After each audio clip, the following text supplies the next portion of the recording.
আর বুবলির কথা কি বলবো, উনি দুর্দান্ত অভিনেত্রী। যখন যেই চরিত্রে অভিনয় করেন সেটাতে তিনি জড়িয়ে যান, মায়ায় ভাসান পরিচালককে, শুধু ছেঁকাটা দেন নায়ককে।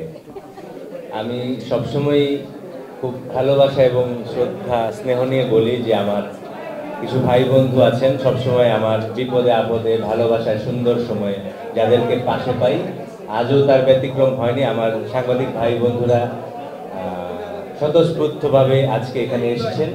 প্রথমেই আপনাদের প্রতি ভালোবাসা এবং কৃতজ্ঞতা প্রকাশ করছি যে ঢাকা শহরের এই জ্যামের মধ্যে অনেকেই উপস্থিত হতে পারেননি, কিন্তু আপনারা এসেছেন। ওয়ালটন ফ্রিজ কিনে অনেকের মতো আপনিও হয়ে যেতে পারেন মিলেনিয়াল। সেরা পণ্যের সেরা অফার।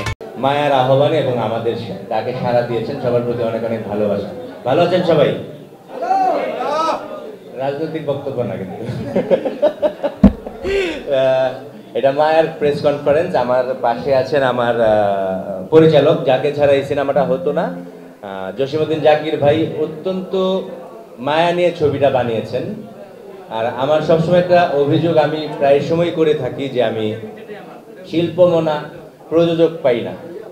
মানে হয় না যে প্রযোজক কিন্তু একটা বিশাল পোস্ট, আমি মনে করি। ডিরেক্টর হচ্ছেন ক্যাপ্টেন অফ দ্য শিপ, তিনি সবাইকে পরিচালিত করেন যে এই টেবিলে কারা কারা থাকবেন, কাকে দিয়ে তিনি পারফরমেন্স করাবেন। তাকেও গাইডলাইন দেন হচ্ছে আমার প্রযোজক, যিনি আশিক ভুইয়া।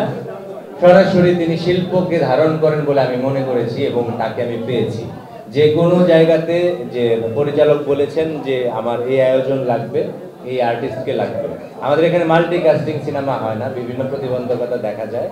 সেটা একটা বাজেটের প্রতিবন্ধকতা থাকে, একসঙ্গে কাজ করার প্রবণতার প্রতিবন্ধকতা থাকে, কমিটমেন্টের প্রতিবন্ধকতা থাকে। সব কিছুকে জয় করে জসিমউদ্দিন জাকির ভাই সিনেমাটা বানিয়েছেন এবং সর্বোপরি সাথে থেকে ভালোবাসার মায়ায় ভাসিয়েছেন আমাদের প্রযোজক আশিক ভাই। তাদের জন্য আমি অনেক ভালোবাসা এবং মায়া দেখতে চাই এবং পাচ্ছি আপনাদের মধ্যে। এবং আমার ডান পাশে যিনি বসে আছেন তাকে নিয়ে যত কারাকারি, চিত্রনায়িকা বুবলি, তাকে নিয়ে প্রচুর কারাকারি চলছে।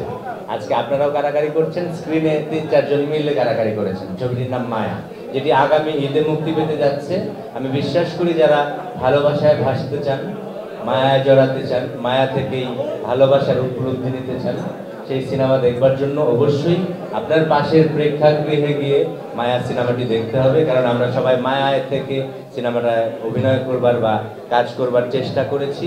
সর্বোপরি আমাদের যে কলা কৌশলীরা ছিলেন সবাই মায়ায় জড়িয়েছেন। এখানে আমাদের ডিওপি আছেন, তার প্রথম সিনেমা বাবু ভাই। এবং আকাশ মাহমুদ তরুণ ছেলে, সে বলেছে যে সবচেয়ে জুনিয়র, কিন্তু সবচেয়ে ভালো কাজটাই তিনি করেন। আমি বিশ্বাস করি যে একটা ছবি যদি 50% হয় পুরো সিনেমাটা, ব্যাকগ্রাউন্ড মিউজিক আরও 50% মানুষকে অনুপ্রাণিত করে সিনেমাটা দেখবার জন্য। সবচেয়ে কঠিন কাজটা আকাশ মাহমুদ করছে, আমি বিশ্বাস করি দারুণভাবে করতে পারছে। আর বুবলির কথা কি বলবো, উনি দুর্দান্ত অভিনেত্রী। যখন যেই চরিত্রে অভিনয় করেন সেটাতে তিনি জড়িয়ে যান, মায়ায় ভাসান পরিচালককে, শুধু ছেঁকাটা দেন নায়ককে, প্রযোজককে।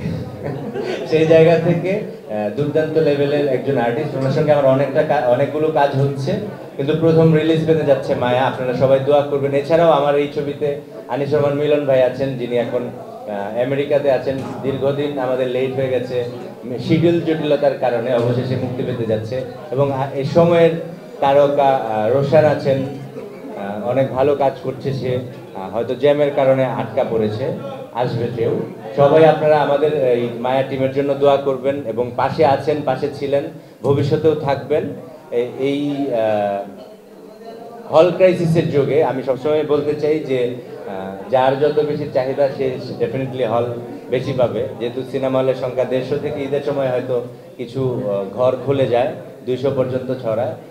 রাজকুমারের পাশাপাশি আমরাও আছি। রাজকুমার ছবির প্রচারণা করছি না, স্বাভাবিকভাবে যেহেতু বড় সিনেমা, বড় প্রেক্ষাপটে মানুষ দেখবে। আপনারা আমাদেরকে মায়ায় ভাসাবেন, মায়া জড়াবেন। সব সিনেমার জন্য শুভকামনা এবং ভালোবাসা। যতগুলো সিনেমা মুক্তি পেতে যাচ্ছে সবগুলোর জন্যই আমাদের মায়া থাকবে, ভালোবাসা থাকবে। তবে এতটুকুই বলবো, আমার যে পেশা সেটার প্রতি শ্রদ্ধা রেখে সিনেমাকে আমরা প্রমোট করব।